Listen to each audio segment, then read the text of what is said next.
Menurut gua mafia tanah ini damage-nya udah mirip-mirip korupsi kali ya. Mafia tanah ini juga nyentuh oknum-oknum penegak hukum. Salah satu modusnya adalah memanipulasi hukum tadi. Mafia tanah ini modusnya banyak. Tujuan mereka adalah ingin menguasai dan lalu memiliki. Keadilan itu mahal. Nah ini mungkin juga yang oleh beberapa orang, aduh nanti aja deh daripada gua keluar uang dari mana lagi, ini aja dapat waris syukur. Apa emang semahal itu?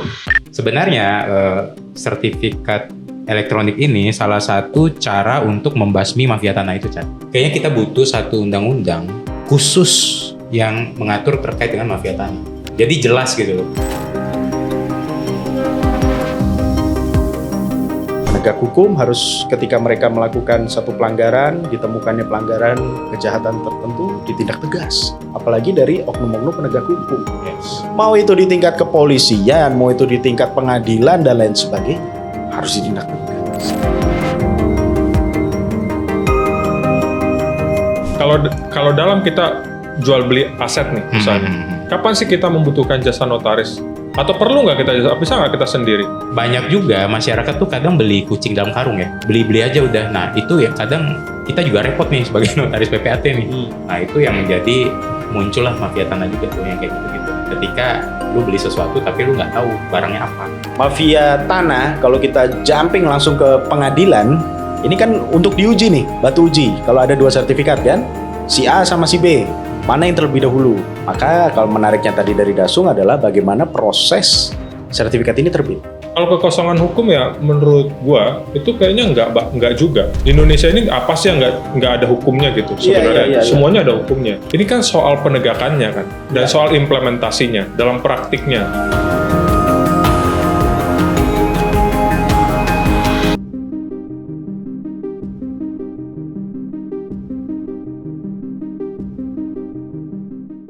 Halo teman-teman, kita ketemu lagi di The Recent Press Podcast. Kali ini segmen baru.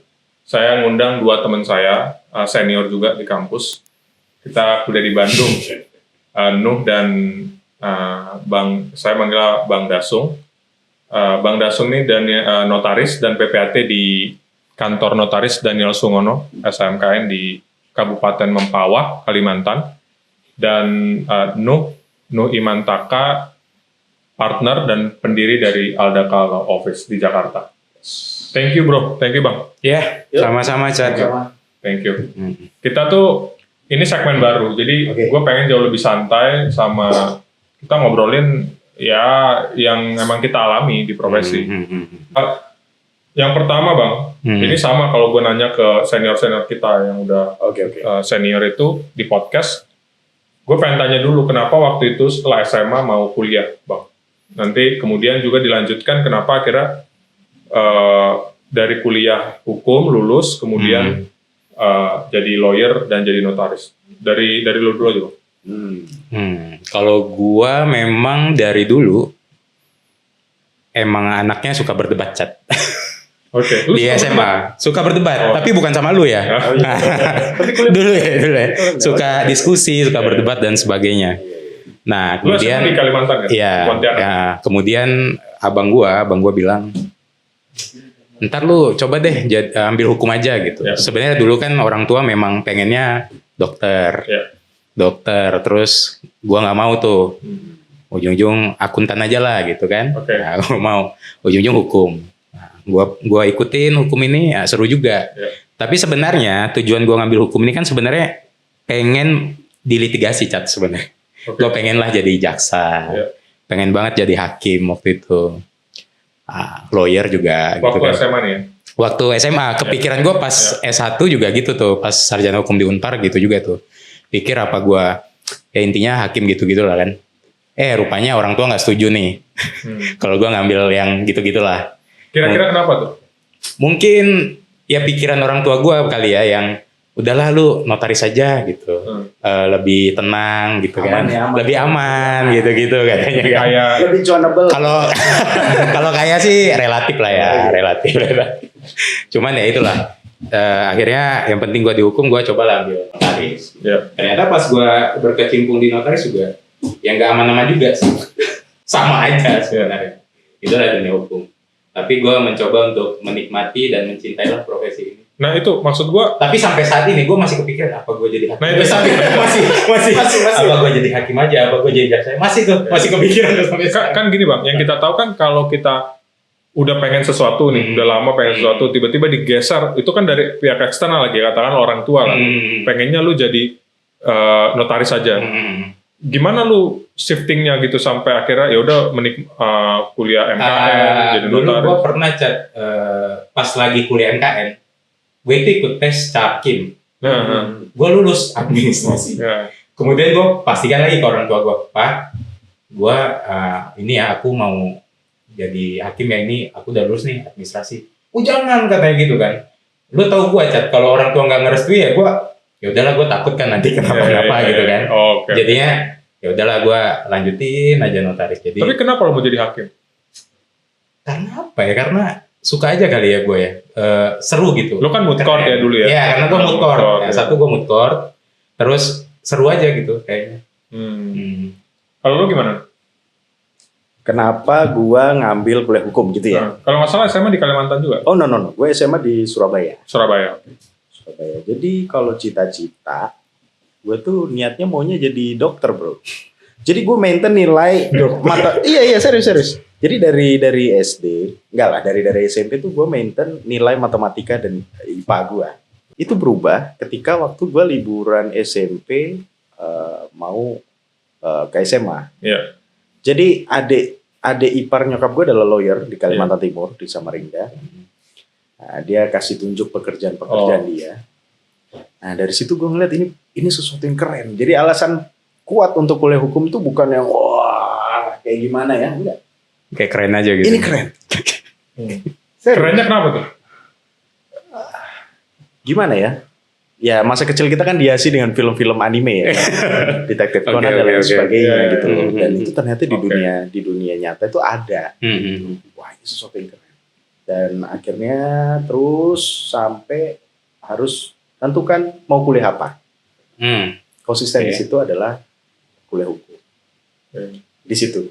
Berarti dari SMA memang udah IPS gue. Arahnya memang mau ke hukum. Udah. Karena tadi ngelihat itu tadi. Iya. Gitu. Sampai akhirnya gue kuliah hukum, jalani, lulus. Nah ini cerita kenapa lawyer. Sebenarnya lawyer ini nggak ada di pikiran gue. Latar belakang gue lawyer litigasi. Nah, gue sebenarnya nggak begitu suka dengan litigasi. Gue tuh kebayang lulus SH, kerja di dunia corporate kali ya. Legal. Nah kebalik sebenarnya sama Dasung. Kayaknya hidup itu yang aman-aman aja gitu ya. Ya tapi entah mengapa akhirnya join dengan law firm yang fokusnya di litigasi. Akhirnya mau nggak mau ya. Tapi waktu itu sebelum join sama kantor yang pertama itu emang tetap nyoba di corporate, di perusahaan atau emang langsung ke lawyering? Nyoba-nyoba di perusahaan lah. Nyoba-nyoba di perusahaan. Di perusahaan. Terus kemudian diterima di satu law firm litigasi. Dan akhirnya lanjut. Dari situ lama-lama ternyata seru ya, Ternyata seru. Karena apa yang kita kerjakan berdampak langsung kepada si pemberi kuasa.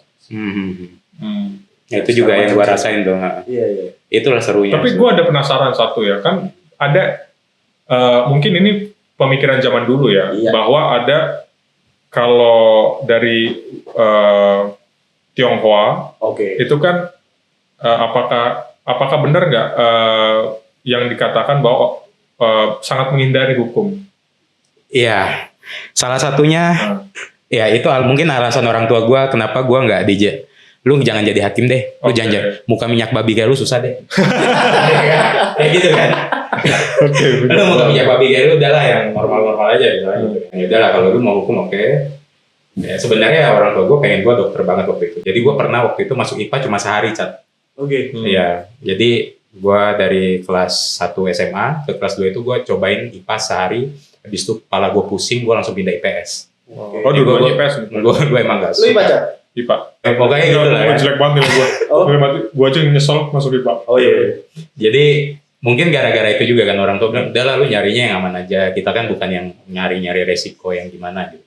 Gitu sih. Jadi itu salah satu, bener. Kalau lu tanya kenapa ya, tipikal orang tua kita yang zaman-zaman dulu pasti cari yang aman aja lah. Tapi kan itu kan untuk pekerjaan, maksud gue waktu misalnya anak seorang Tionghoa gitu kan, mau masuk fakultas hukum, mau belajar hukum itu bener nggak bahwa ada mitos bahwa karena ada trauma mungkin zaman dulu ya, sehingga aduh janganlah ke fakultas hukum atau apa gitu, mungkin ke fakultas ekonomi aja lah atau fakultas bisnis, gimana? Iya, karena nggak bisa dipungkiri ya. Mungkin juga ada hal-hal yang membuat mereka itu dunia hukum ini keadaannya seperti apa gitu ya, hati orang tua mana lah yang mau gitu ya anaknya masuk dalam pusaran itu. Udahlah buka toko aja ya. Buka toko aman-aman aja, ya kan. Kalau ada yang minta ya udah bayar. Ternyata sekarang kan gitu ya. Citato kan. Citato. Cina tanpa toko. Oh iya. Citato. Buka lokom lagi sekarang. Oke. Gitu. Nah, kalau misalnya selama berproses ya, karena kita sama kampusnya sih relatif banyak swasta ya, jadi relatif diverse juga sih sebenarnya dari sisi Tionghoanya kan juga banyak. Kebayang nggak misalnya punya teman nggak di daerah-daerah lain deh, atau di kampus-kampus lain, apakah pandangan seorang Tionghoa belajar hukum kemudian berprofesi hukum tuh masih sama nggak kayak yang dulu sampai sekarang? Kalau Bang Dasung kan sekarang udah berproses, sudah memilih itu. Dia nggak cerita teman-teman yang lain, ya kayaknya dia resisten untuk tetap berprofesi hukum atau belajar hukum, bahkan sebenarnya dia nggak mau, tapi cuman ya kebetulan diterima di fakultas hukum kan mungkin ada aja kayak gitu kan. Tapi sebenarnya dia, karena dia Tionghoa ada ketakutan tersendiri. Kalau untuk sampai saat ini sih, gue lihat malah makin banyak ya. Gua yang ambil hukum ya. Makin banyak. Zamannya kita, gua 2011 aja kayaknya udah lumayan tuh.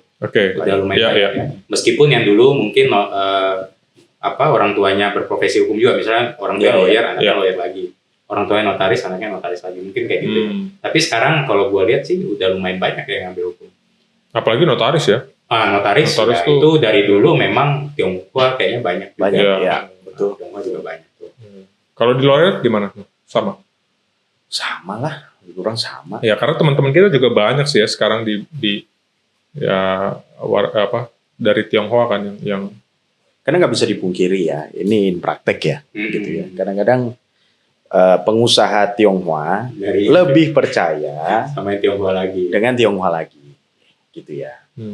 Tapi bukan berarti yang lain tidak. Tidak. Cuma biasanya kan begitu. Ini yang menarik di kali ini tuh gue ngundang Bang Dasung sama Nuh tuh gara-gara ya kita udah sama-sama tahu lah soal mafia tanah.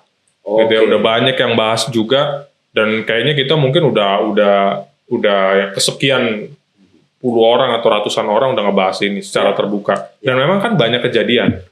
Gitu. Mafia tanah nih menurut gua segala macam oknum dan segala macam instansi ikut-ikutan kira-kira gitu, karena nggak mungkin misalnya deh pemalsuan sertifikat itu kan nggak mungkin cuman orang tertentu yang punya lahan atau yang mafianya, pasti kan ada yang ngeluarin suratnya atau segala macam.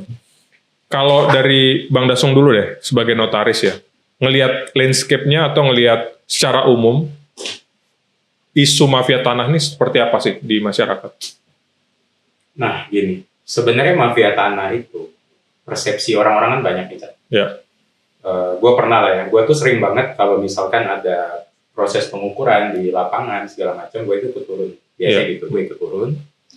Kemudian gue sering tanya, mereka sering curhat, sering ngobrol segala macam. Jadi banyak lah, misalkan si A bilang mafia tanah ini yang nyerobot tanah lah. Nyerobot tanah dia misalnya. Atau mafia tanah ini adalah orang yang mengintimidasi dia, kelompok orang yang mengintimidasi sehingga dia bisa mendapatkan lahan itu dengan paksa. Kemudian ada juga bilang yang mafia tanah itu memanipulasi hukum lah, yang kayak gitu. Jadi sebenarnya kalau dari konsep masyarakat ini yang menganggap bahwa mafia tanah seperti itu sebenarnya itu nggak salah. Yang mereka sebutkan itu semua modusnya dia. Mafia tanah sebenarnya adalah, kalau di persepsi gue ya, mafia tanah tuh kelompok orang, ya, kemudian punya banyak uang, kaya ya. Jadi dia bisa memanfaatkan banyak hal, dari mengintimidasi, dia bisa memakai oknum-oknum, oknum-oknum ini mungkin bisa lintas profesi, Bisa aja dari oknum notaris PPAT, bisa aja dari oknum lawyer dan lain sebagainya gitu. Ya, jadi biasanya mafia-mafia tanah ini memanfaatkan ketidaktahuan dari masyarakat sebenarnya. Jadi masyarakat kita ini bisa dikatakan sangat awam lah dengan administrasi pertanahan. Ya. Dan itu rumit memang. Dan itu rumit memang. Jadi mereka berpikir bahwa yang penting gua sudah menguasai lahan ini, gua tanam padi, administrasinya belakangan lah. Gitu, biasanya kayak gitu. Nah, justru hal-hal kayak gitu yang bisa menyebabkan muncul nih kelompok-kelompok orang itu. Gitu. Nah, itu yang menurut gua isunya sangat-sangat parah sih, dan damage-nya itu luar biasa, Cat. Menurut gua mafia tanah ini damage-nya udah mirip-mirip korupsi kali ya. Di bawah dikit lah korupsi dulu, baru mafia tanah gitu. Makanya dampak nyatanya apa, Bang? Dampak nyatanya banyak banget, Cat. Gini lah, Cat. Lu punya tanah, diambil orang secara paksa. Kemudian lu diusir dari tanah yang sebenarnya punya lu gitu ya. Yang dimana lu mencari nafkah dari tanah itu. Itu kan ngeri banget ya. Maksudnya untuk keadilan di masyarakat tuh sangat-sangat parah gitu. Dan itu sering terjadi juga gitu loh. Sedangkan yang tadi gue bilang mafia tanah kan banyaknya yang punya duit kan. Kalaupun dia ribut di pengadilan, ya gimana? Ya kita tahu lah. Iya, ya kita tahu lah. Gue nggak berani. Nah ini terlalu lebih jauh ya. Coba tanya. Ini penting kita tanya. Litigasi. Gue stop di situ dulu Nuh. Tinggal lu lanjut Nuh. Gimana tuh Nuh? Kan kadang-kadang tuh sebenarnya kita udah tahu terbuka nih. Ada beberapa kasus-kasus kan tiba-tiba ada sertifikat ganda. Orang udah nempatin satu rumah nih, kayak kasus Pak Nirina Zubir ya, artis misalnya. Dia udah lama. Ini tuh itu rumahnya atau rumah ibunya ya? Atau rumah ibunya. Sebenarnya kan dia udah lama di situ, udah menguasai lama, dia udah pegang sertifikat. Ya, pegang sertifikat, kemudian tiba-tiba ada klaim lagi. Itu tiba-tiba. Lalu masuklah ke penegakan hukum atau proses peradilan. Lalu di sini juga kan kita kira-kira gimana dari pengalaman kasus tanah waktu itu kan ada di kabupaten mana itu? Mungkin nyambung dulu dari yang tadi Dasung ya. Sepakat gitu bahwa mafia tanah ini suatu kelompok terorganisir. Yang mana mereka ada pihak-pihak yang ngemodalin. Terstruktur, ada yang ngemodalin. Lalu bagaimana caranya mereka action dengan tujuan untuk mendapatkan sesuatu yang bukan haknya. Dimulai dari mereka mampu menguasainya terlebih dahulu. Perihal penguasaan atas tanah dan bangunan tersebut, jika ada bangunannya, dan nanti bertahap untuk akhirnya menjadi miliknya. Begitu. Yang mana yang disasar tidak hanya orang-orang yang tidak memiliki kemampuan secara finansial. Mungkin yang bisa punya kemampuan finansial juga, namun pada akhirnya sampai mereka tidak punya kemampuan finansial lagi. Itulah daya paksa mereka sehingga bisa lepaslah hak mereka dengan cara-cara yang demikian. Jika dilihat polanya, mafia hukum ini mafia pertanahan ini paham, gitu ya, bahwa bagaimana sih, apa sih kategori seseorang memiliki hak atas tanah tersebut diatur dalam Undang-Undang Pokok Agraria beserta dengan peraturan-peraturan lain. Mereka paham itu secara tertulis, jelas dan tegas. Nah ini menarik sebenarnya ya untuk obrolan kali ini karena mafia tanah ini juga nyentuh oknum-oknum penegak hukum, law enforcement. Baik yang ada di pengadilan, karena begini, mafia tanah pada akhirnya memanfaatkan celah. Mereka melakukan gugatan dan lain sebagainya, hingga putusan ini ajaib-ajaib. Tidak hanya SHM lawan SHM, terkadang SHM atau sertifikat yang lainnya melawan sesuatu yang tidak setara dengan, bukan sertifikat. Contohnya? Oke, ini mungkin cerita sedikit lah ya. Cerita sedikit. Jadi gue pernah nanganin satu perkara di suatu kota. Jadi pada pokoknya saja ya, klien gue itu adalah pemilik tanah dan bangunan bersertifikat hak milik. Dan ini kan pokoknya karena ya masih ada kemungkinan upaya hukum lah kira-kira gitu. Jadi ini belum clear ya? Oh no. Terakhir putusannya kasasi. Oh kasasi. Sudah kasasi. Kasasi inkra dan saya nggak tahu selanjutnya seperti apa. Oh oke. Nah pada pokoknya yang dia lawan adalah seseorang gitu ya, dengan dasar dia jual beli dengan seseorang, bukan sertifikat, bukan apapun, bahasa Belandanya itu special volmacht gitu. ya dasar-dasar yang demikian. Hmm. Dia melakukan gugatan yang mana klien gua ditarik sebagai turut tergugat sehingga nggak bisa melakukan banyak hal di sana. Ya. Dan pada akhirnya putusannya klien gua kehilangan hak penguasaan terhadap tanah dan bangunannya. Pada pokoknya seperti itu, gitu ya. Jadi kalau itu berarti apa lawan apa tadi di dalam kasus ini? SHM dia pemiliknya. Jadi begini deh supaya ceritanya nyambung gitu ya. Jadi ada A dan B bertransaksi tanah dan bangunan. Dia bikin perjanjian jual beli. Yang mana di sana diatur jika pembayaran telah lunas maka dia memiliki hak untuk memanfaatkan, untuk menguasai tanah dan bangunan tersebut. Oke, si penjual mengklaim punyanya, itu punyanya dengan dasar dia memegang surat kuasa atau special formah tadi. Sehingga dia punya hak atas tanah dan bangunan tersebut. A percaya, A jual beli sama orang itu. Iya. Gitu. C ini adalah klien gua. Dia SHM. Dia beli secara benar. Kalau dicek riwayat pembeliannya semuanya ada. Oke. Clear lah. Begitu ya. Singkat cerita, si A karena merasa telah membeli rumah tersebut, gitu. Dia hendak menguasai tanah dan bangunan. Jadi dia bawa seperangkat ormas dan lain sebagainya untuk menduduki tanah dan bangunan tersebut. Mengetahui hal tersebut, klien gua datang ke rumah. Karena udah bubar ya, pas dudukin mereka udah bubar gitu. Dilihat bahwa pagar gemboknya sudah berubah. Oke. Diganti. Beruntungnya, masih ada beruntungnya lagi. Si A tadi masih ada di sekitaran rumah tersebut. Sehingga tahulah bahwa itulah ulah dari A. Dasar tersebut, klien gue sempat lapor polisi. Oke. Sebelum KUHP berubah dulu pasal 167 lah ya. Kalau sekarang, gue lupa tuh pasal berapa 167 sekarang. Pada akhirnya, proses di kepolisian berjalan. Terjadi negosiasi. Pada pokoknya si A minta untuk laporan dicabut dan lain sebagainya. Dalam perjalanan dia melakukan gugatan. Oke. Gugatan dasarnya konversasi terhadap si B. Yang mana klien gue ditarik menjadi pihak turut tergugat. Uniknya di perkara itu, BPN tidak ditarik menjadi pihak. Oke. Dan lain sebagainya. Singkat cerita, BPN tidak ditarik jadi pihak. Tidak ditarik jadi pihak.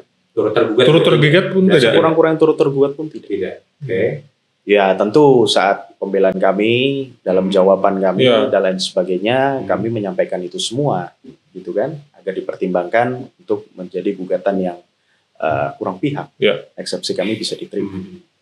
Ajaibnya di tingkat PN, pertimbangan majelis tidak jelas. Pada pokoknya adalah eksepsi diterima. Eksepsi ditolak. Namun putusannya gugatan tidak dapat diterima atau NO. Itu saja sudah ajaib. Banding,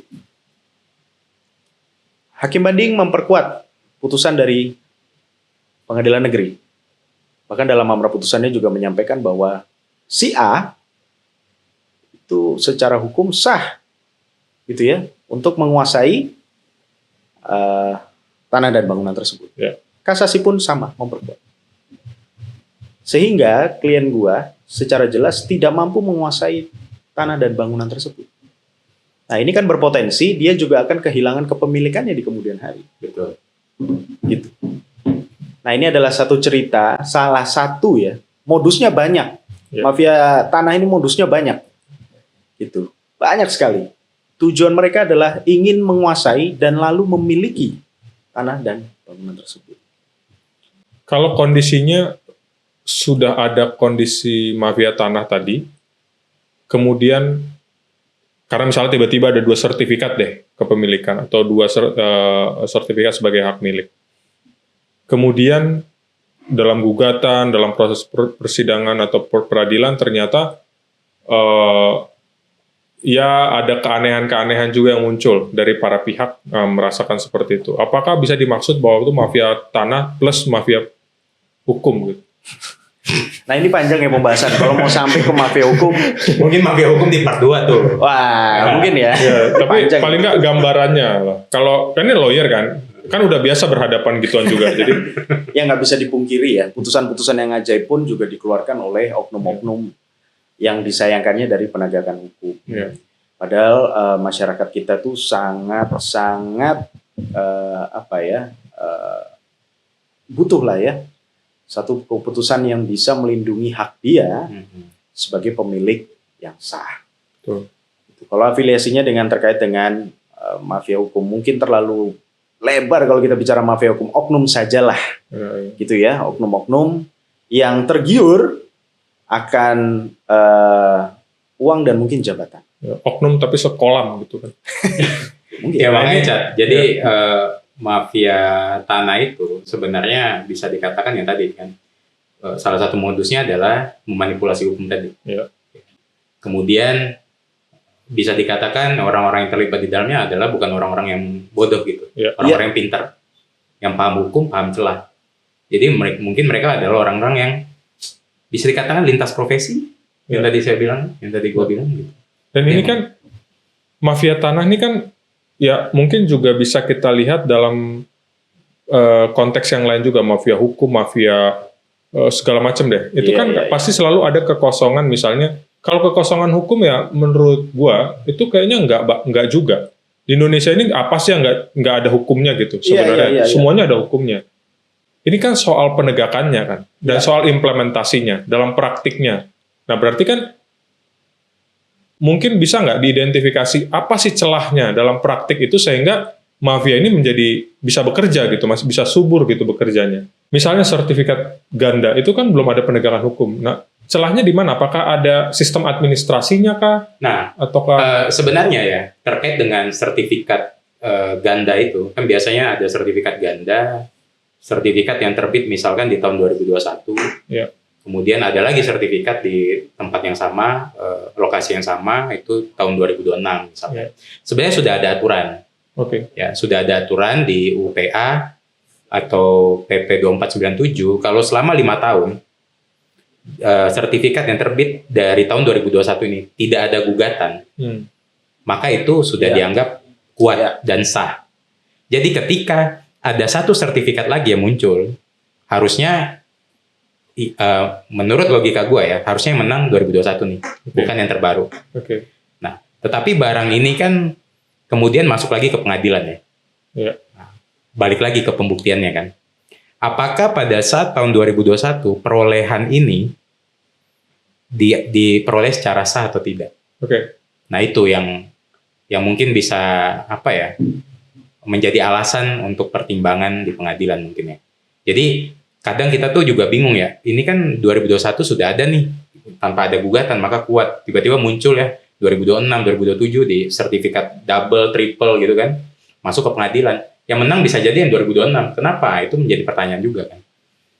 Karena kan prosesnya itu ketika ada transaksi jual beli seseorang gitu begitu kan, tralala trilili sampai dengan proses pendaftaran di ATR atau BPN, proses balik nama dan sebagainya. Kalau tadi berangkat dari cerita Dasung ya, gitu ya. Ini ada sertifikat ganda, ini terlebih dahulu bagaimana cara memperolehnya. Nah ini kan diduga. Bisa jadi ada juga oknum-oknum dari mulainya perikatan ini. Artinya kan kalau perikatan kan di kantor gua dong, kantor notaris. Bukan kantor gua. Kantor dia kan bersih ya. Kantor gua bersih aman. Terhindar dari yang kayak gitu. Yang lain-lain kita bicarakan di luar kamera. Gitu ya. Oknum. Ya, tidak bisa dipungkiri lah. Setiap profesi kan pasti ada oknum-oknumnya. Yang mana untuk memenuhi kebutuhan dia pribadi kan begitu. Keuntungan dia pribadi.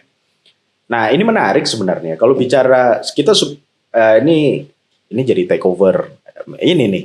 Iya. Dia mas ngajak gitu tuh. Nanti. Gitu ya. Nanti kita doang nih. Ya. Jadi maksudnya itu kan begini. Mafia tanah kalau kita jumping langsung ke pengadilan. Ini kan untuk diuji nih, batu uji. Kalau ada 2 sertifikat kan, si A sama si B, mana yang terlebih dahulu?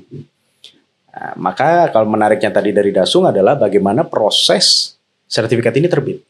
Nah ini menarik untuk dibahas. Artinya di sini ada permainan oknum notaris dan PPAT juga toh dalam hal-hal demikian kan sampai terbit sertifikat.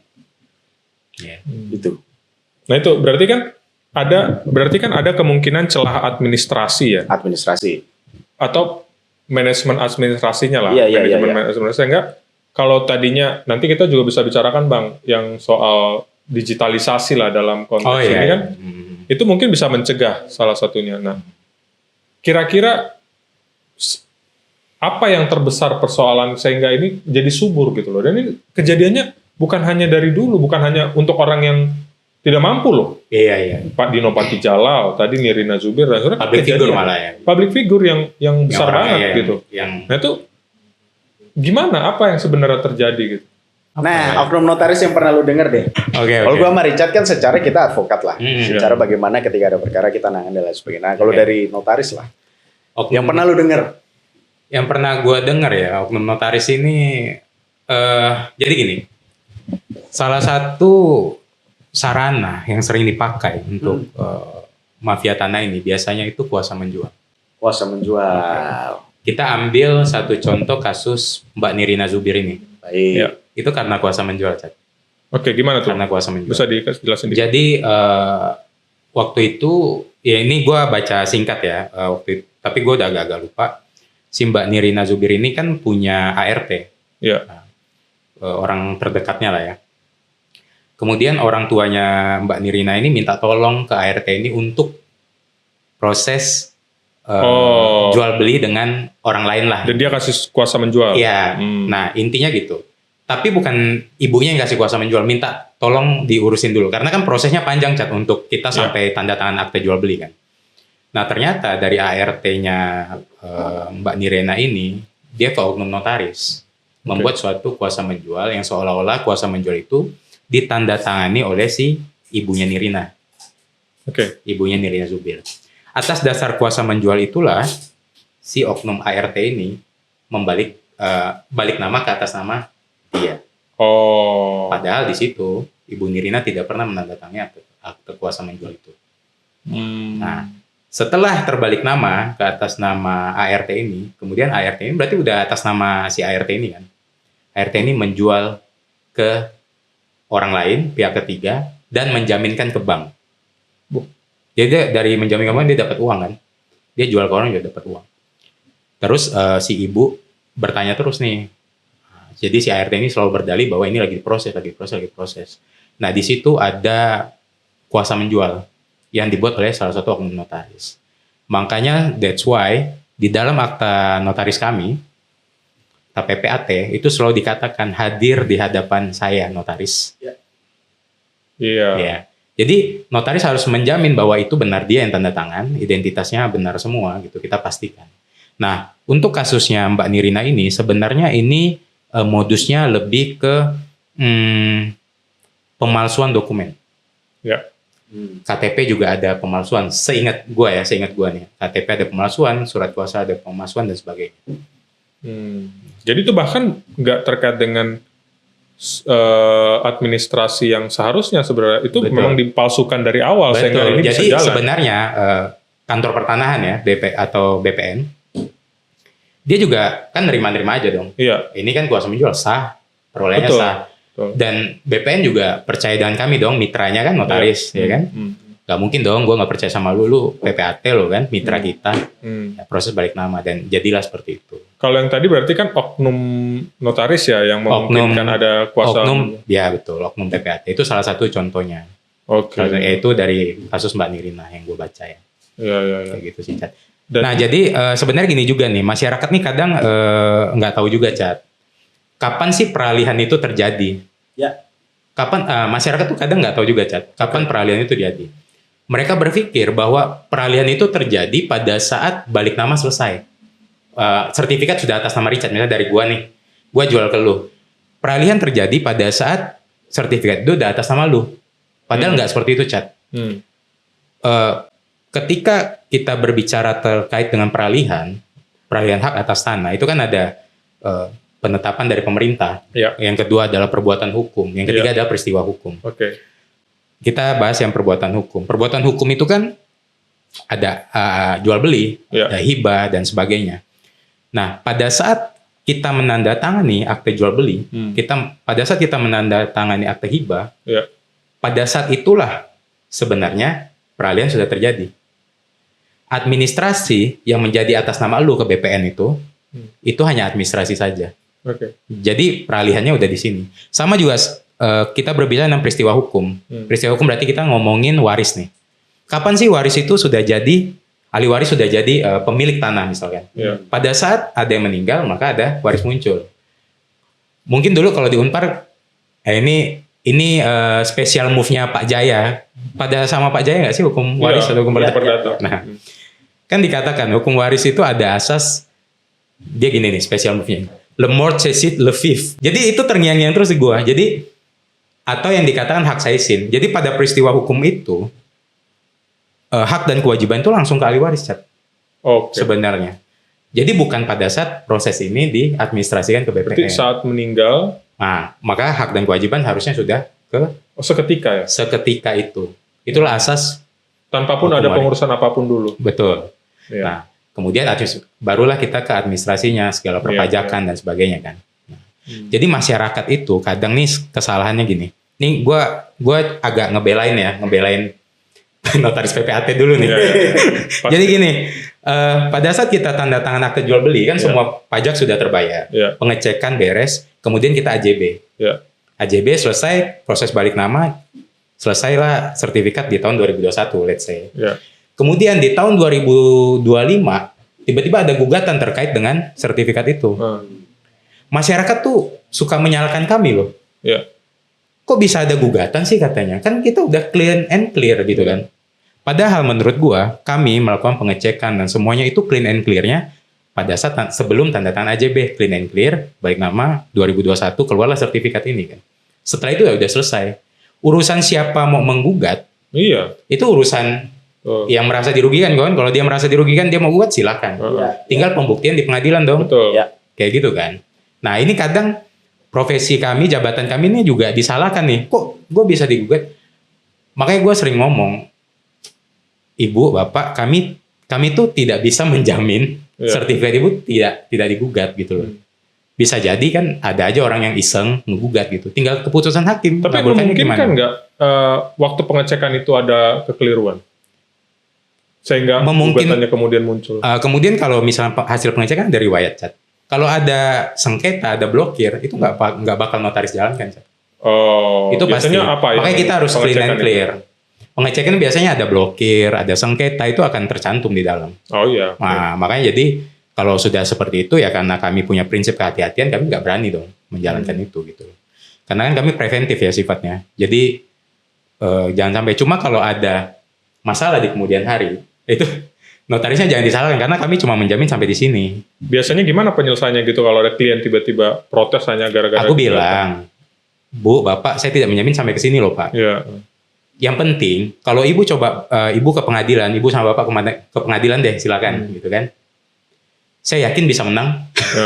Karena kan SOP-nya kita semua jalankan secara clear kan, clear and clean gitu. Jadi Ibu jangan takut, kita menang. Kalau misalkan kalah, ada yang aneh, Bu. Iya. Yang aneh nih mafia hukum. Nah, bisa jadi. Karena ngomongin mafia itu terorganisir. Iya.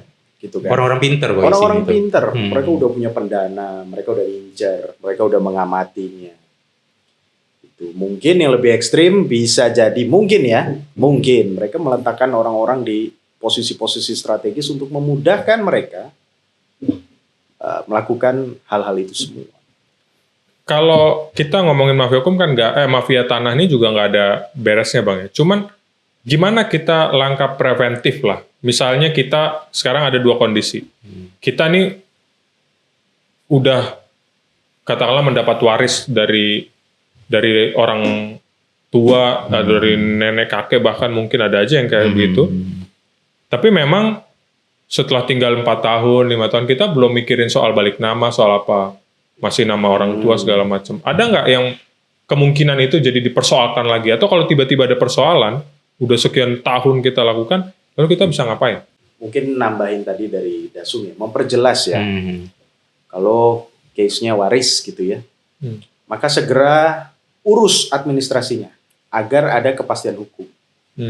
Ya kan? Yang tadinya sudah meninggal, namanya masih atas nama almarhum. yang meninggal, almarhum. Nah, ini para ahli warisnya segera diurus. Kalau tata caranya kan begitu kan, ikuti saja secara prosedurnya. Sehingga pada akhirnya di dalam sertifikat atau tanda bukti hak tersebut sudah jelas tercantum atas nama ahli waris. Itu yang pertama, secara preventif kalau bicara ya, secara administrasi dan semua hal yang dipersyaratkan dipenuhi. Nah, pertanyaannya jika terjadi sengketa begitu ya? Pertanyaan selanjutnya begitu ya? Apabila terjadi sengketa. Yang pertama, bagi masyarakat jangan pernah alergi untuk melakukan upaya hukum. Terkadang didiemin, gitu ya. Saya mau lapor polisi, nanti begini. Saya mau gugat. Nanti begini tuh apa? Takut diapain gitu. Di lapangan begitu kan ya. Banyak oknum. Banyak oknum yang pengen. Ya ada istilah, wah saya hilang kambing jadinya hilang sapi. Betul. Begitu ya. Itu kan ada aja. Ya tapi kan itu oknum. Tidak semua demikian. Ada yang tegak lurus, baik, juga banyak. Iya. Ya, pernah ketemu? Ya. Sama yang baik? Oh ya pernah lah. Pernah ya? Pernah. Gue sering kok Chat ketemu. Pernah? Belum pernah? Belum pernah. Oh pernah, syukurlah. Jangan pernah alergi kepada masyarakat untuk melakukan upaya hukum. Kalau keterbatasan finansial banyak hal. Ada lembaga bantuan hukum atau pengacara-pengacara secara personal bisa melakukan pro bono.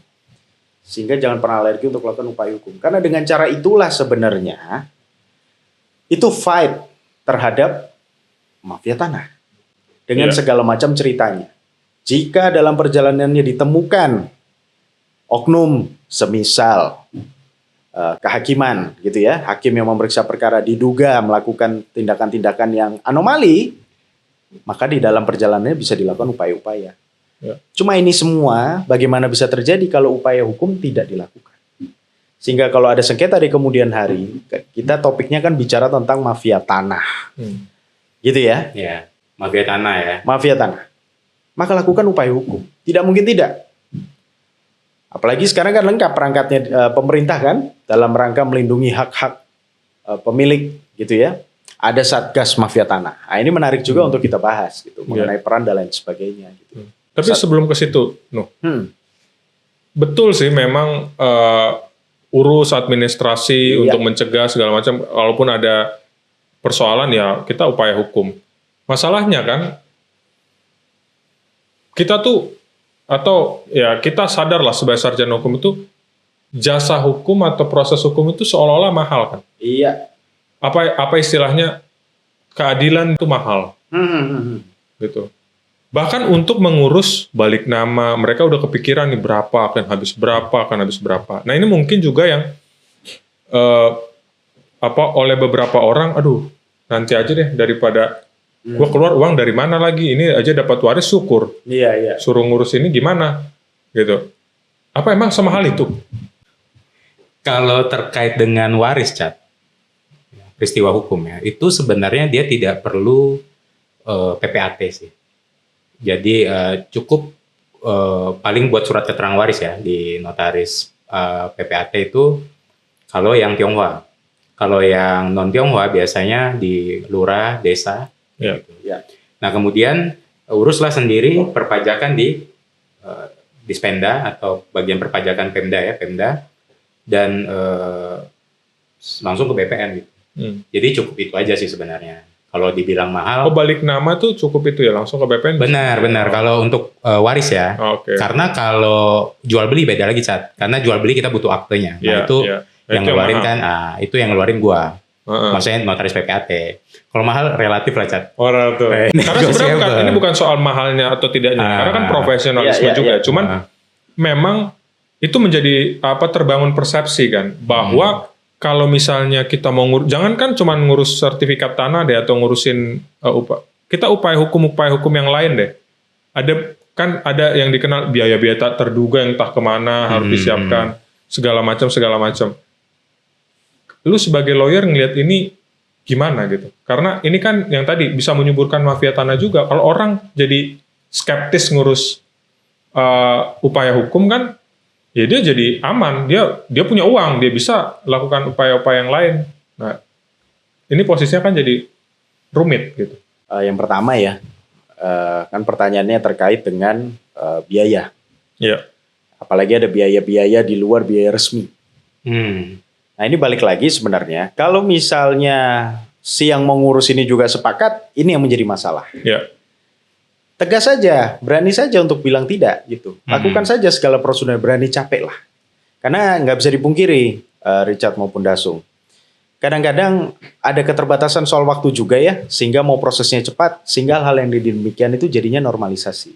Iya. Di satu sisi juga begitu. Maka pembahasan ini juga jadi menarik bagi pihak-pihak yang mengurus dan andai terkait dengan biaya seperti yang tadi dijelaskan oleh Dasung, ikuti saja prosedurnya. Memang butuh waktu lah. Betul. Dan kita jangan sepakat untuk mengeluarkan Rp1 terkait dengan permintaan oknum tersebut. Iya. Betul. Itu adalah salah satu bentuk kecil sebenarnya kita untuk fight atau gains terhadap oknum-oknum yang mendukung perbuatan dari mafia-mafia tanah. Sehingga mungkin kalau dari gua tuh melengkapi yang tadi ya, legalitas kita lengkap, rapi, segera diurus, jangan tunggu-tunggu, begitu. Amit-amit kalau terjadi masalah di kemudian hari, bukti inilah yang bisa digunakan untuk fight. Oke. Jadi jangan ditunda-tunda, karena begitu ditunda-tunda, Yes. begitu amit-amit terjadi permasalahan, nah nih, gitu. Ya. Wah, Gue sering banget dapat klien yang kayak gitu. Makasih. Ini disponsori ya, Cak? Beli kopi dapat saus sekarang? Oh, enggak. Ini gula ya. Nggak disponsorin. Oke. Itu juga ya. Gitu loh, Cak. Jadi banyak juga masyarakat tuh kadang beli kucing dalam karung ya. Iya. Beli-beli aja udah. Nah itu yang kadang kita juga repot nih sebagai notaris PPAT nih. Kalau gue selalu pastikan, Bapak tahu nggak lokasi tanahnya di mana? Iya. Kalau udah ada bangunan enak, Cak. Udah jelas gitu. Iya. Ini kadang tanah kosong doang gitu. Nah itu yang menjadi muncullah mafia tanah juga tuh yang kayak gitu-gitu. Ketika lu beli sesuatu tapi lu nggak tahu barangnya apa. Kadang banyak juga yang kayak gitu. Celah ya. Celah itu salah satu celah. Oke. Dia beli-beli aja, kebanyakan duit kan. Gue beli aja deh, mumpung murah kan. Sekali pas proses balik, nah gue tanya, tahu nggak Pak tanahnya di mana? Nggak tahu Pak Daniel. Iya. Nah itu yang Orang Jakarta beli di kabupaten mana? Gitu oh ya. ini mau ada pembebasan lahan nih ya. Kita beli yuk gitu kan. Beli. Oke. Tapi ya kayak gitulah. Nah, Bang, kita agak ke belakang sedikit, Bang ya. Kalau kita ngomongin tentang saat kapan sih kita saat kapan sih kita atau sebuah hak itu sudah beralih ke kita. Misalnya, Bang Dasung nanti bisa jelaskan waktu kita lagi sudah jual beli tanah nih. Sejak kapan sih itu udah bisa dibilang bahwa meskipun dalam pengurusan ya, bahwa itu udah beralih kepemilikan itu, atau kita udah mulai punya hak tertentu pada aset yang kita beli itu tanah apa rumah dan seterusnya. Misalnya terus kemudian kalau waris, kapan sih? Ya tadi waris sudah dijelaskan. Yeah. Atau dalam kondisi-kondisi yang lain lah, kapan sih suatu hak itu kemudian sudah beralih kepada kita? Gitu. Kalau gua berbicara terkait dengan perbuatan hukum, pada saat kita menandatangani akte jual beli itu, Ya. akte jual beli, hibah dan sebagainya. Jadi sebenarnya kalau kita mau bicara Jadi PPJB itu belum ya? belum. bisa mengikat. Nah, nanti ya kita jelasin Ya. PPJB. Ada dua pendapat soalnya, Cat. PPJB itu perjanjian Pengikatan jual beli. beli. Jadi beralih itu pada saat penandatanganan akte jual beli, akte hibah, APHB dan sebagainya. Ya. Itu beralih. Nah, kemudian sisanya administratif kan, menjadi balik nama gitu. Nah, PPJB ada juga beberapa pendapat yang menganggap bahwa PPJB itu udah beralih. Oke. Ya. Padahal tidak. Kenapa tidak nih? Gue jelasin. PPJB itu tidak bisa lu pakai untuk proses administrasi di BPN atau Oke. kantor pertanahan. Ya. Itu nggak bisa, Cat. Hmm. PPJB dilanjutin lagi dengan jual beli, akte jual beli. Jadi PPJB biasanya itu ada syarat-syarat kayak perjanjian aja. Kemudian di situ di dalamnya ada kuasa menjual. Oke. Kuasa menjual ini lagi-lagi kuasa menjual ini yang dipakai untuk lanjut lagi ke akte jual beli. Dari akte jual beli baru BPN mau nerima. BPN tidak menerima PPJB untuk menjadi suatu bentuk peralihan. Oke. Gitu. Jadi cuma nerima AJB. Tapi ada beberapa pendapat menyatakan bahwa ketika PPJB ini sudah lunas, maka sudah beralih. Kalau memang seperti itu, kenapa nggak PPJB ini aja yang dimasukkan sebagai administratif di BPN? Kan gitu. Itu kenapa tidak bisa? Ya nggak tahu BPN-nya. Kenapa tidak bisa? Kenapa dia tidak mau? Karena aturannya dong. Tapi pendapat ini muncul dari ATR BPN setempat yang akhirnya menerima persyarat PPJB yang lunas tadi, atau enggak? Tidak, tetap AJB yang mereka mau karena di undang-undang, di undang-undang juga maunya tetap AJB. Oke. Jadi syarat ada di pasal berapa ya di UPA? Ini Bang, agak masuk lagi sedikit. Kalau dalam kita jual beli aset nih, misalnya, kapan sih kita membutuhkan jasa notaris? Atau perlu nggak kita bisa nggak kita sendiri? Sebenarnya kecuali balik nama ya. Ya. Misalnya untuk jual belinya dulu. Untuk jual belinya dulu sebenarnya untuk proses perpajakan, kemudian untuk validasi di BPN, alih media menjadi elektronik semuanya itu bisa dilakukan sendiri oleh masyarakat sebenarnya. Ya. Setelah semua itu beres, baru memasukkan ke kami itu pengecekan. Baru tanda tangan akte jual beli. Karena jual beli kan ujung-ujung kami yang handle kan. Jadi sebenarnya permulaannya itu bisa mereka lakukan sendiri. Cuma kan terkadang masyarakat tidak paham, tidak mengerti. Artinya kan dalam konteks jual beli aset ya masyarakat tetap memerlukan notaris. Benar, gitu ya. tetap memerlukan. Pasti karena akte tadi akte jual beli tadi, kemudian administrasi yang lain juga setelah itu. Betul. Oke. Kalau tadi dalam waris ada lagi nggak Bang kondisi yang lain yang bisa gue pernah dapat satu case klien gue minta buat pernyataan waris dan surat keterangan waris. Oke. Nah kemudian lagi-lagi Cat, bapaknya tiba-tiba dia bongkar berangkas nih, tiba-tiba banyak sertifikat dan itu tidak pernah diberitahu ke keluarganya kan, sehingga ketika dia bawa ke gua sertifikat sebanyak-banyak itu mau proses balik nama waris, dia bingung. Pak, saya tuh bingung. Saya bongkar berangkas setelah bokap meninggal katanya kan. Orang Jakarta loh Cat ini. Tiba-tiba banyak tanah nih di Mempawah katanya di kabupaten gua kan. Nah, saya bingung Pak. Di mana ya? Soalnya bapak saya selalu bilang dia nggak punya uang dan nggak punya aset. Dia selalu menganggap dirinya miskin. Takut diambil sama anaknya mungkin. Jadi dia bilang, iya bokap gue tuh selalu ngomong, papa mana ada duit gitu kan. Papa nggak ada duit, udah lah nggak usah aneh-aneh. Ya kan? Iya. Berangkas itu juga yang tahu cuma dia katanya, kodenya gitu loh. Iya. Akhirnya itu kita bongkar pakai dibongkar lah intinya. Dan ternyata banyak sertifikat. Terus dia datang ke gue dengan, Bang, ini bisa dicek tanahnya di mana. Nah itu. Itu memungkinkan. Itu memungkinkan dan itu terjadi di case gue ya. Sampai di sini gue berpikir, ya gue kasih pesan lah ya buat masyarakat. Kalau memang punya aset, kasih tahu dulu ke anaknya. Iya. Biar anaknya tahu gitu loh. Anaknya yang ini bingung nih, suruh balik nama. Tanahnya di mana, patoknya di mana kita nggak tahu.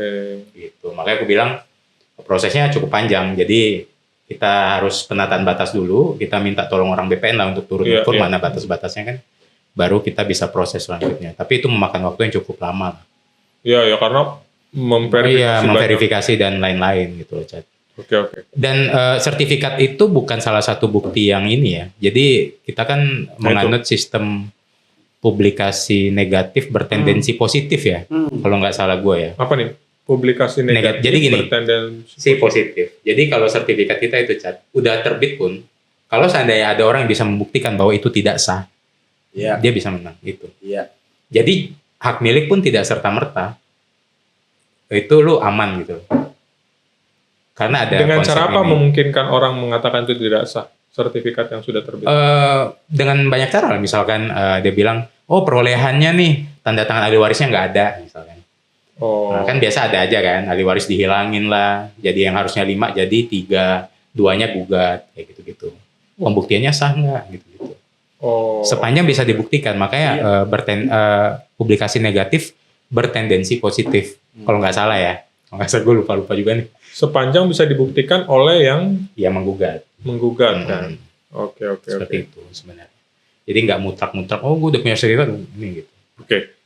Bang, ini salah satu tadi yang dari kita diskusikan kan salah satunya adalah administrasi ya. Jadi kita coba obrolin sedikit terkait dengan yang disebut dengan SHM analog, SHM analog dan digital. Digital.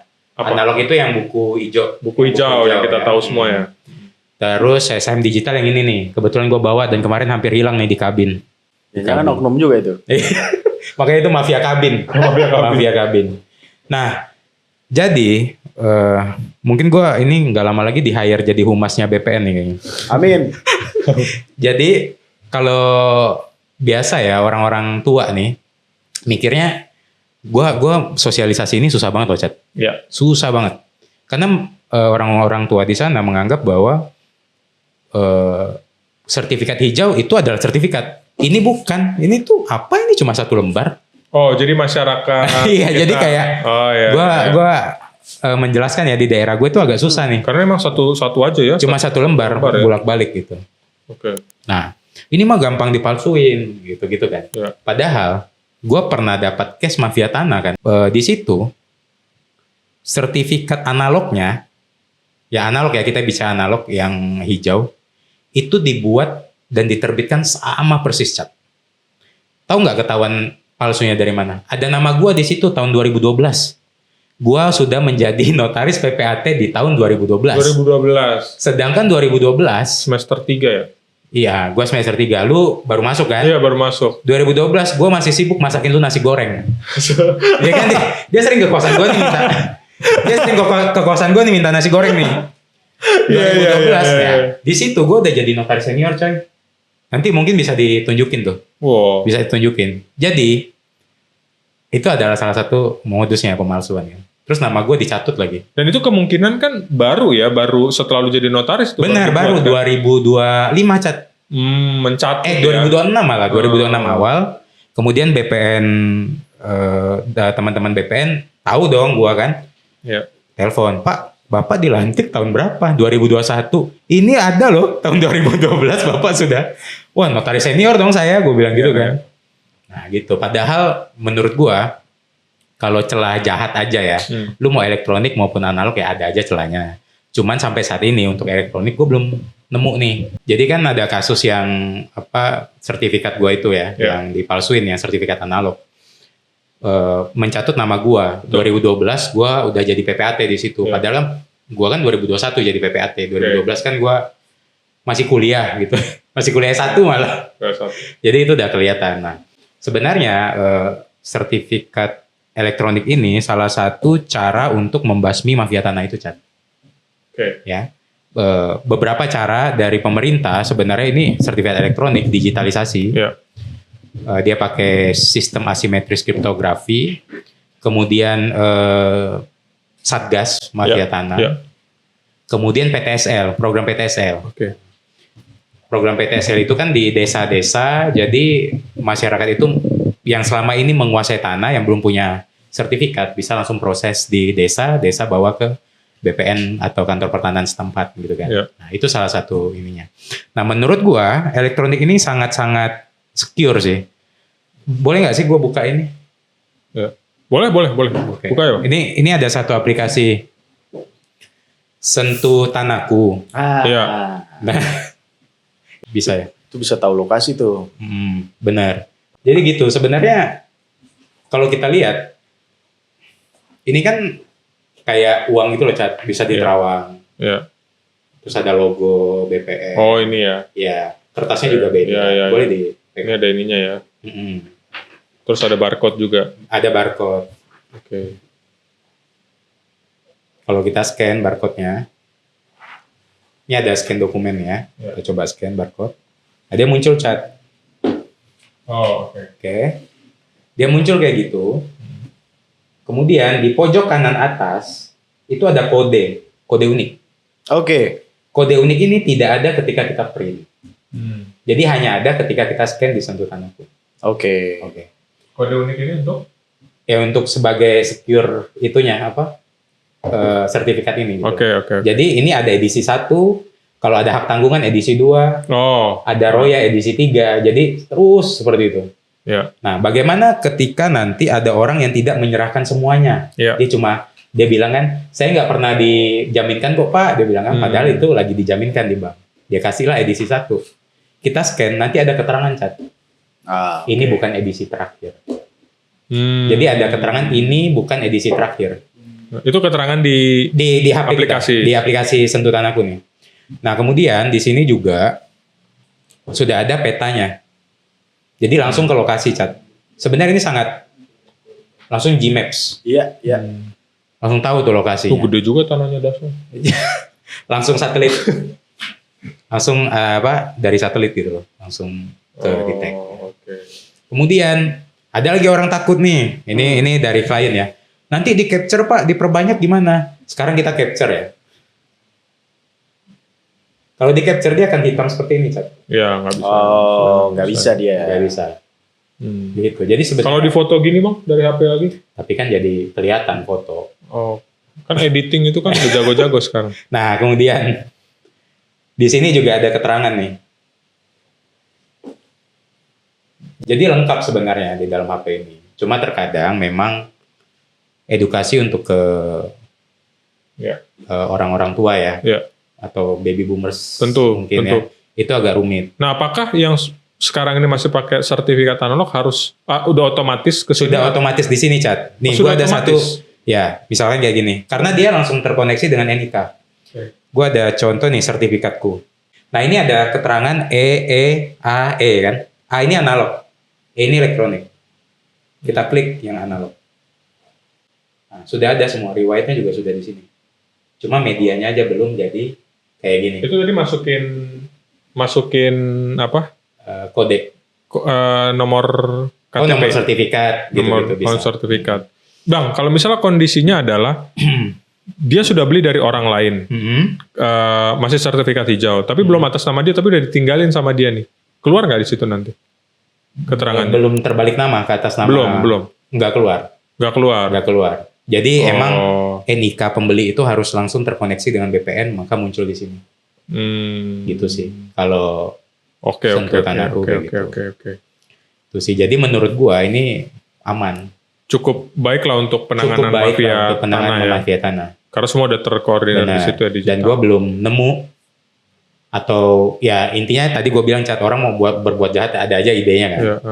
Nah, tapi gua sampai saat ini belum nemu sih. Belum nemu yang aneh-aneh terkait dengan sertifikat elektronik. Oke. Kalau analog sudah banyak. Gua kan salah satu yang dicatut tadi kan. Itu udah banyak. Gue mau ini titip pertanyaan dari beberapa netizen yang kemarin nampung pertanyaan ya. Pertama tuh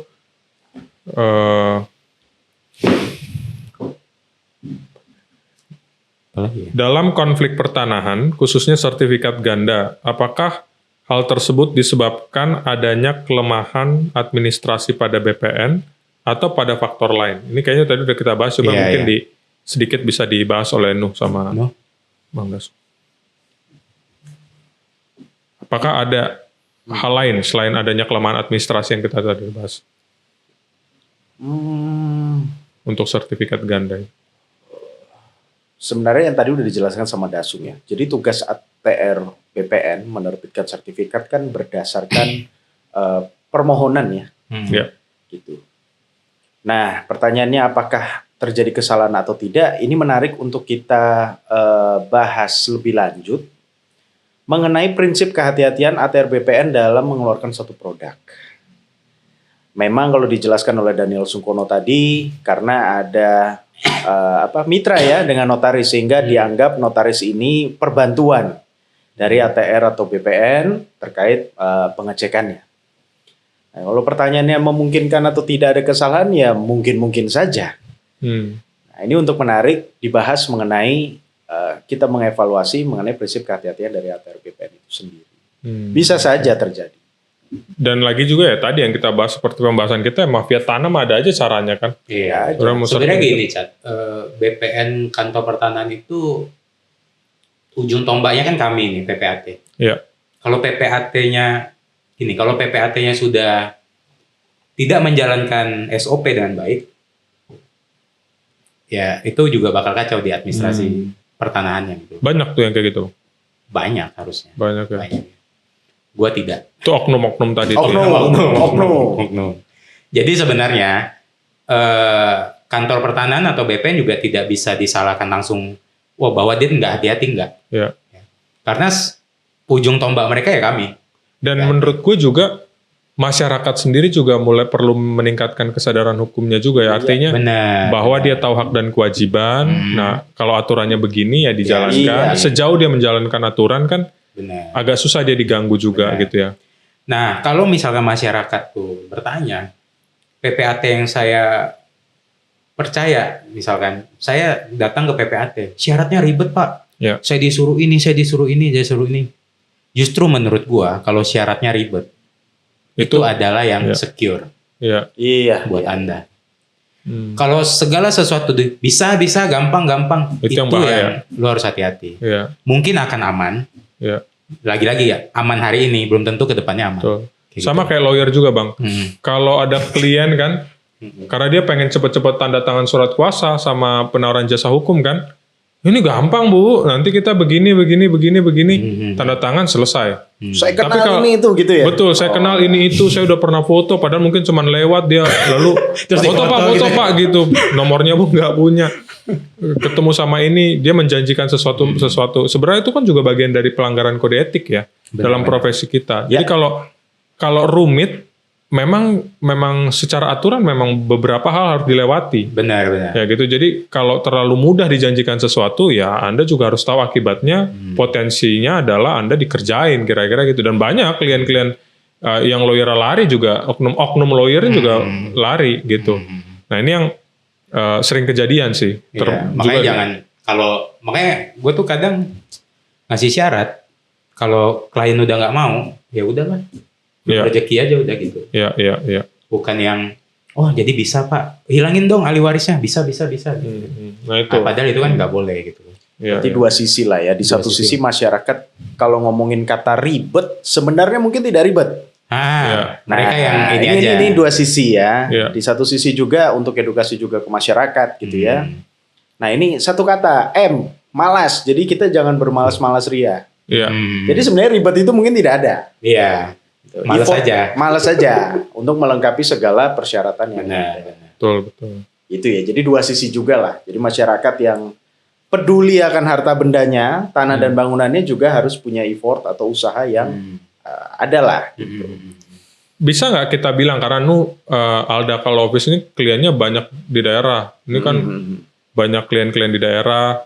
Bang Dasung notaris. Kan pasti langsung terbang hari ini dari Pontianak kan hari ini datang hanya untuk podcast. Terima kasih Bang.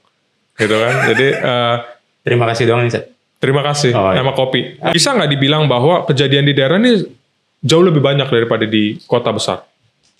Bisa jadi. Bisa jadi daerah ya. Gue setuju sih kayaknya di daerah. Apakah karena jauh dari pengawasan apa bagaimana? Jadi gini sebenarnya Chat. Sekarang ini kan terkait dengan case mafia tanah ini. Mungkin ada dari zaman kita kecil. Cuma media sekarang yang luar biasa gembar-gembor kan. Baru ada sekarang gitu. Nah, di Kalimantan ya khususnya tempat gua, mungkin banyak, tapi itu tidak tersentuh oleh pusat mungkin ya. Jadi ya udah aja lah. Dan masyarakat juga, gua lawan si PT ini lagi. Ya udah mending daripada gua lawan. Gua nggak usah lah, biarin aja, damai aja. Kan banyak yang kayak gitu. Kayak gitu. Jadi mungkin salah satunya karena kurang pengawasan tadi. Bisa jadi banyak. Betul. Satunya kurang pengawasan, kedua kurangnya juga masyarakat, kepedulian masyarakat terhadap harta bendanya itu sendiri. Mengenai penguasaan, mengenai pengurusan segala administrasinya. Bahkan ketika terjadi permasalahan, sudah biarin saja. Tanpa melakukan satu upaya hukum yang jelas. Diperparah ketika bertemu dengan oknum-oknum penegak hukum. Baik itu advokat oknum ya, maupun orang-orang yang memang mengerti proses ketika terjadi masalah seperti apa. Nah ini memperkeruh suasana yang ada di daerah. Seperti itu sih. Bang, ini pertanyaannya menarik juga menurut gua. Kita nggak spesifik pada pertanyaan ini, tapi pertanyaannya ya mungkin kegelisahan banyak orang. Bolehkah pemilik tanah yang baru komplain kepada PLN atas berdirinya tiang listrik yang sudah ada lebih dulu? Boleh aja sih. Boleh. Nah, soalnya gue pernah. Jadi memang ini tiang listriknya tuh gede. Waktu itu malah gue gardu listrik. Oh itu lahannya mungkin banyak. Iya. Ini tiang listrik kan banyak juga ya. Jadi sebenarnya itu bisa dipindahin Chat sama PLN-nya. Itu kita mengajukan ke PLN, bisa kok. Untuk komplain ya. Bisa. Kalau itu termasuk di lahan kita kan.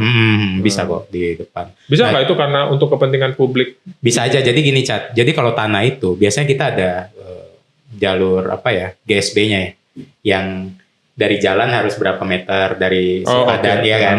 Nah itu kan tujuannya itu Chat sebenarnya untuk fasilitas umum kayak gitu, untuk dibuat selokan lah, parit lah, atau pelebaran jalan lah gitu. Nah itu harus dilihat dulu tiang listrik ini masuk ke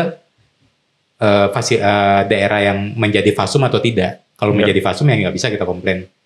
Mungkin, tapi menurut gua untuk lu mindahin gardu listrik itu nggak masalah sih. Bisa aja. Soalnya gua 2 kali mindahin pernah kok di sana. Asal ada itunya aja. Dokumentasinya jelas. Jadi itu bisa ya bisa. Dimohonkan lah. Iya. Atau mungkin ada usulan gugatan atau biasanya lawyer kan langsung gugat. Gitu, jangan masalah tiang listrik lu gugat juga. Iya. Gitu. Gitu. Jangan. Nah, kalau ini Bang Dasung dan Nu bisa kasih saran gitu ya. Misalnya kalau kita ngomongin tentang perbaikan sistem lah mungkin. Ini kita udah apresiasi nih ada analog digitalisasi lah. Digitalisasi dari. Tapi apalagi kebijakan pemerintah yang harusnya dilakukan untuk memberantas mafia tanah. Mungkin ke Nuh dulu. Kan tadi mau singgung juga Satgas Mafia Tanah, mungkin kecewa atau gimana? Ya, yang pertama kita apresiasi ya terhadap Republik ini melalui perangkat-perangkatnya, melalui sistem yang ada, melindungi hak-hak pemilik tanah dan bangunan ya, sebagaimana yang diatur dalam Undang-Undang Pokok Agraria dan segala perangkat aturan yang ada. Kita apresiasi dulu terhadap hal tersebut.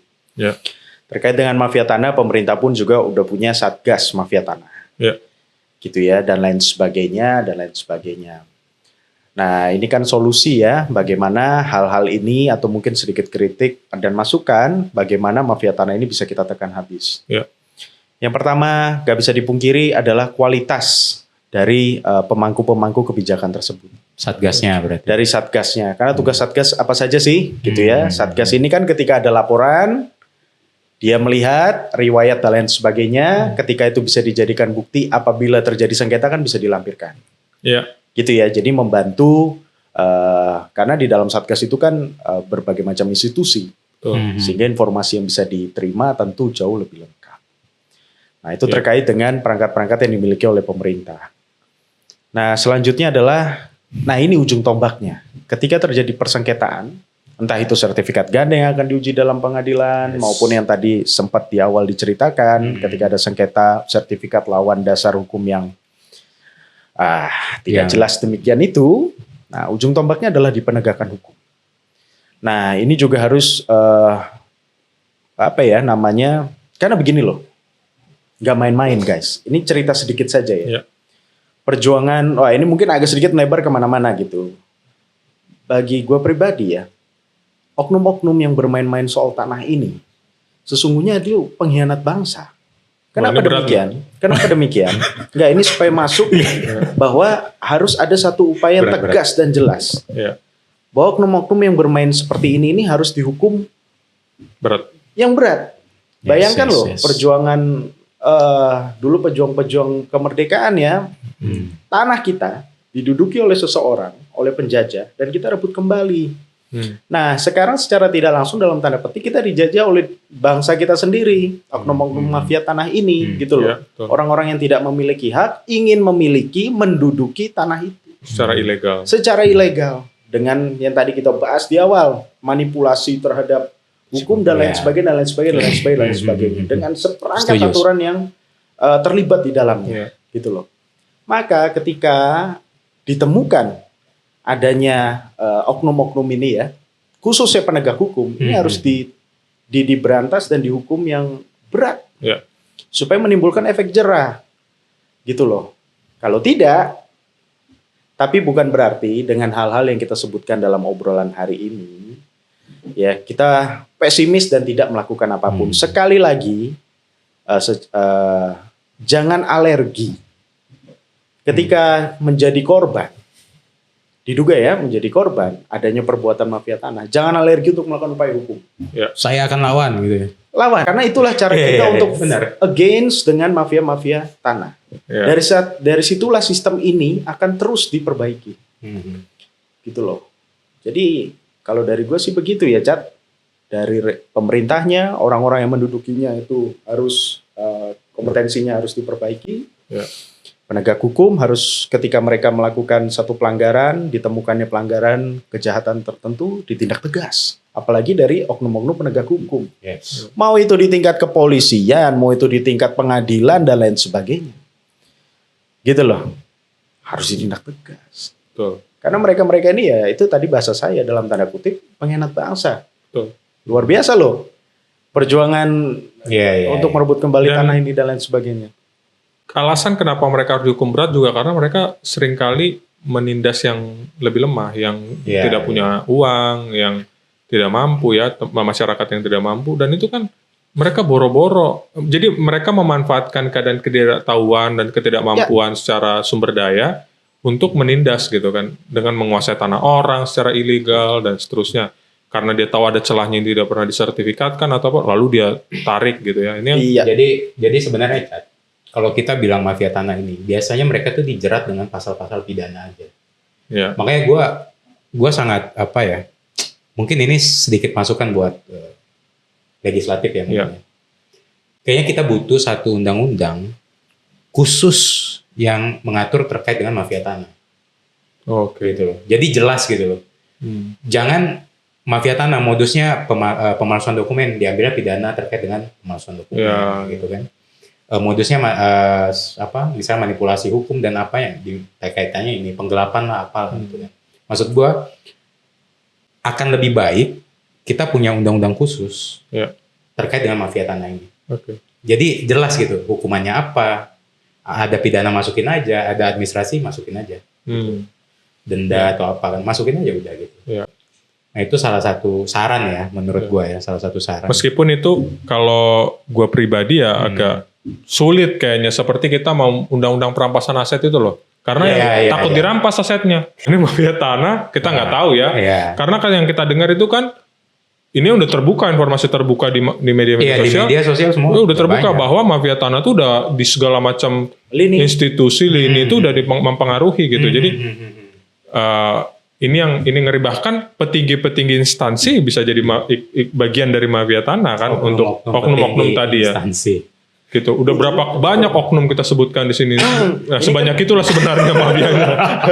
Jadi oknum satu lama-lama banyak gitu ya. Ketika mereka ujungnya kan di sini di peradilan. Iya, betul. Nah, ini kita obrolan santai saja ya. Sepakat nggak? Kalau oknumnya itu muncul dari pengadilan, hakim-hakim, oknum hakim ya, yang anomali-anomali putusannya terkait dengan perkara tanah. Hukumannya hukuman mati dong. Iya.